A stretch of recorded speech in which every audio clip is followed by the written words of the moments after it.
بابا یه لحظه بذار من یه دستشویی برم بهت زنگ میزنم. خانم یه لحظه این خر منو میگیری، من یه لحظه برم بیام. خانم خواهش میکنم از شما یه لحظه خانم بگی میذارمش اصلا اون هیچ کاری به شما نداره. واقعا خره دیگه خانم. پس چیه؟ یه لحظه شما به من اجازه بده. برفی جان همینجا بمون. باشه بمون، من میام. ریخ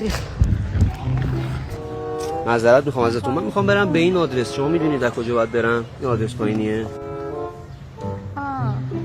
این پایینیه؟ آره خیابون دولت.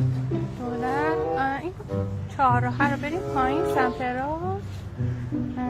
به نظرم از شریعتی بریم راحت تر، ترافیک نداره.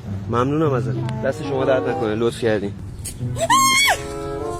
آقا شما اینجا چی کار میکنی؟ جا؟ شما اینجا چی کار میکنی؟